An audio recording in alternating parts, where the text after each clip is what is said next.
Alright, here we go. So, why did I make this film, My Film with Andrei, or How I Learned to Stop Worrying and Document a Sex Party?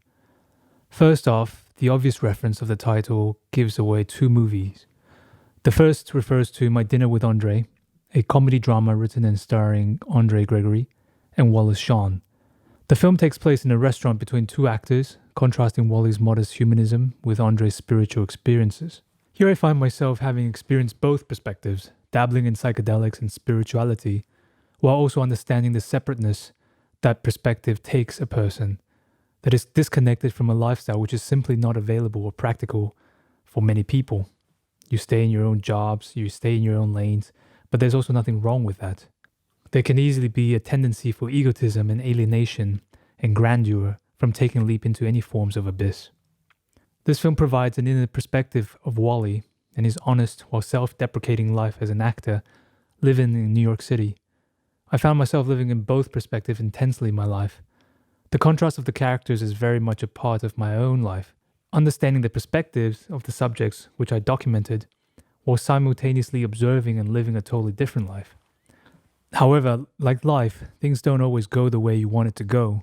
Documenting Andrei also became a bit of an elusive experience, and the subject matter began to shift. Eventually, the film had very little to do with Andrei, nor the sex party itself. The second obvious reference is that of Dr. Strangelove, or How I Learned to Stop Worrying and Love the Bomb. It's a 1964 black comedy satire of the Cold War between the Soviet Union and the United States by Stanley Kubrick. There's not much references to this film other than the title and some of the marketing strategies. However, for 1964, and in true Kubrick fashion, it was decades ahead of its time.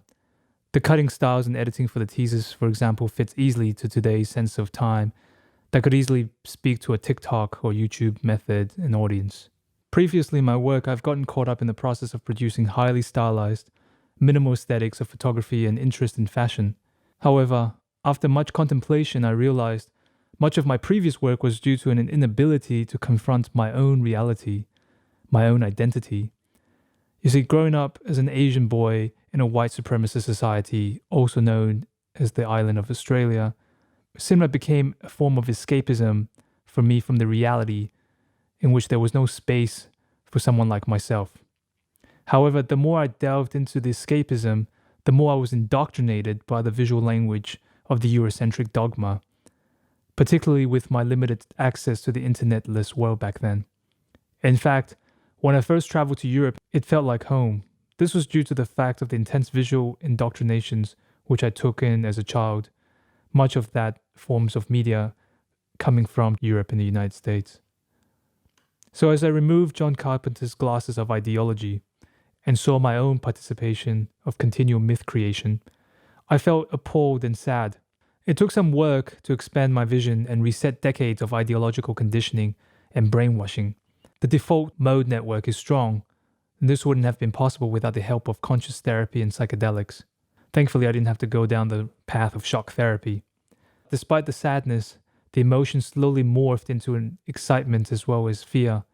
Excitement because I felt more aware than I ever was, but afraid because I felt like John Murdoch in the movie Dark City, where he watches the aliens insert and change people's identities and memories every midnight, where people were merely subjects of experimentation for the benefits of the strangers, in hopes of revealing some insight that may help their own survival. So I became disenchanted and sad by the nature and structure of the film industry and the difficulty of funding as well as the path to get there. It felt like an impossibility, as any idea were either too difficult or too accessible and not interesting. Though through the lockdown and pandemic, and a sense of loss of all previous structures which I held so tightly to, I felt suddenly free from all constraints, as there were no more disappointments which I was afraid of letting go. I returned to films and stories of productions like On the Road, a document, a film by Noriaki Tsuchimoto.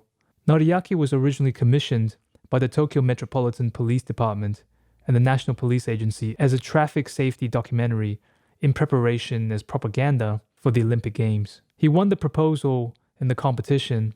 However, as soon as he received the fund, he threw away the proposed script and collaborated with the taxi drivers union, who were at the time protesting work conditions. This was also the benefit for back then when there was no reviews and committees and people wanting to know every stage of your freaking work. The film documented and revealed a slice of time and lives and conditions of the subjects in the film, namely the taxi drivers. The resulting film offended the Tokyo Metropolitan Police Department, who refused to use it. The film was subsequently banned from Japan, but fortunately was picked up by several foreign and domestic awards. The film had me realize the problem with filmmaking or any other creative endeavor whereupon the subject is done by committee, group consensus, and permission. These are the ingredients of the death of the soul. It murders the creative voice and drive. This also explains the deadness of Hollywood, as well as the success and excitement that surrounded the Nova Fag. And yet today we're all returning to the confines and safety of budget and funding and responsibilities of what we really believe in. Then this all kind of makes sense in our minds as the economy takes a downturn.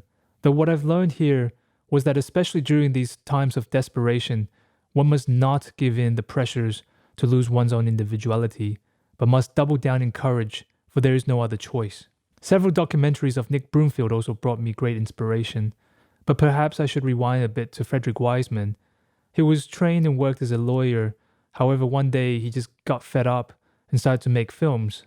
One of his first films was Titty Cut Follies, which is a film which dealt with the patient inmates of Bridgewater State Hospital for the criminally insane. He would produce throughout his life film studies of social institutions such as hospitals, high schools, or police departments. But unfortunately, I find them very difficult to stay awake and watch through the entire thing, as much as there's so much cultural value in them. This brings me to Nick Broomfield, who also made a kind of form of direct cinema. However, both directors don't really associate themselves with the category given. There's one work in particular, The Chicken Ranch.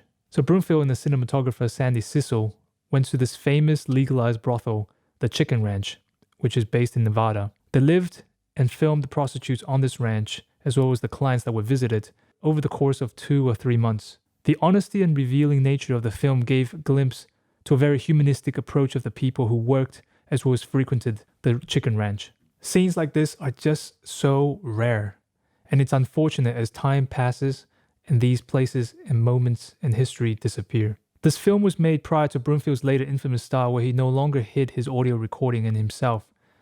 He would reveal himself and the process of the work, such as the one from Biggie and Tupac documentary. What I love about Nick Broomfield, he's this white Englishman who is not held back by the expected subjects and his ability to engage the range of people, from sex workers, black rappers, and serial killers. On my first viewing of the Biggie and Tupac documentary, what occurred to me was how terrible the sound recording was, as well as the camera aesthetics. There were no fancy production shots, but it was honest and direct, and I felt completely engrossed and engaged. I felt brought into the difficulties of the subject genre, as well as journey and attempts, and even the failures actually drew me further into the film itself. Chicken Ranch, on the other hand, was more in the world of Frederick Wiseman. There was no commentary, and as an audience, I was given the possibility to simply watch and make up my own mind. Interesting as it was, maybe I was just a bit exhausted, and maybe I'm just too much of a millennial. It was difficult for me to stay awake. But lucky for me, there was also a director's commentary. And on the second viewing, I found great interest and excitement. As opposed to watching the film without the commentary, it had this kind of hypnotic effect, and I was completely drawn by all the strange, specific difficulties that happened throughout the film. What I began to realize was that I was starting to be free from nostalgia, such as like film stocks or fancy lenses and whatever ideals that I associated with the films that people found important in. And as I started to find greater obsession and interest in these raw films, their story and processes would be what I became obsessed with. I would think about them, and I would think about these images, and they would sit in my mind like my own memories or dreams, much longer and louder than any other arty images that seduced me previously. Nick Broomfield also spoke of a film which inspired him, Waiting for Fidel, a documentary starring 2 Canadians, a socialist, the former premier of Newfoundland, and a capitalist, a broadcaster, a media man. They traveled on his private jet to Cuba in hopes for an interview with Fidel Castro. The film takes its name from the play Waiting for Godot, on a similar concept of 2 men conversing while they wait for a guest who never arrives. Spoiler alert, the film also fails to arrange the meeting and interview with Fidel Castro. While the 2 men debate about capitalism and socialism, they mixed in rare footages of Cuba from the 70s. Paradoxically, certain images combined with the story and process of the filmmaker that would stay with me so deep in my mind are the works of Chantal Akerman. Films such as News from Home, sliding shots of New York, moving images of people in the streets and in the subway cars, accompanied by Akerman's own voiceover, reading letters she has received from her mother. The slow cinema and contemplation has me returning to these films. I would flip through them like a picture book, or play them like I would put on a record, simply for the mood and state of mind. Since the start of the pandemic, as this time of writing, I haven't taken a single plane ride. I haven't traveled. I went cold turkey from a constant escapism that was my life previous. However, some of the greatest joys I rediscovered was the nature that was surrounding me. Watching the same trees around my house and the animals in my vicinity, I slowed down to a state in which I was able to contemplate more and see more.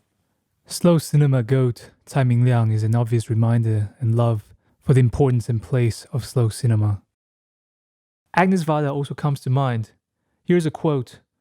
"I'm curious, period. I find everything interesting. Real life, fake life, objects, flowers, cats, but mostly people. If you keep your eyes open and your mind open, everything can be interesting." Varda's 1981 film, Documentaire, was also an inspiration. Both of these women created films which provided new points of views, a gaze, which is not the usual male gaze that I was used to growing up. And in this gaze, I was also alienated, as I was a man in diaspora. I learned the power of having a different gaze, a diasporic gaze, for example. You see, I felt so often that the images and thoughts and ideas I had were terrible. It took me so long to learn that they were not terrible necessarily, but simply different. I learned about the power of the image. And if radio was the medium of the Second World War and Hitler was able to lead and subvert a nation because of the control of the radio waves, then the next period was that of the Neo-Saxons and their dominance over image. The Congress of Cultural Freedom, an organization which promoted American culture and values, which was backed by the CIA, used artists such as Jackson Pollock as a weapon for the Cold War. Even people like Berlusconi and the Italian government has backed over 2 decades or more of American Italian film and other values and culture that dominated our visions and values of the modern era. And then you have filmmakers like Agnes Varda and Chantal Akerman. And in this film, we watched the French woman putting her life together after a breakup of her partner, finding a home for herself and her son adjusting to life as a single mother. The film shows the world through her perspective and looking back right at her. The scenes of LA and contrast the images of the central character in nude, not for the purpose to sell sex, but to subvert the male gaze and to get a different point of view. I wonder for my own film, to be outside of all existing propaganda machines and white male dominant gaze, and to insert myself, for myself, the experience to take back control and to share this vision. What would that feel like? What would be its power?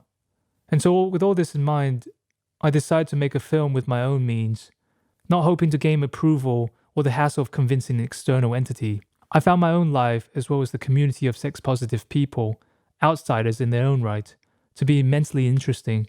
And with today's ever-increasing self-censorship, more and more of reality is disappearing, whether we like it or not.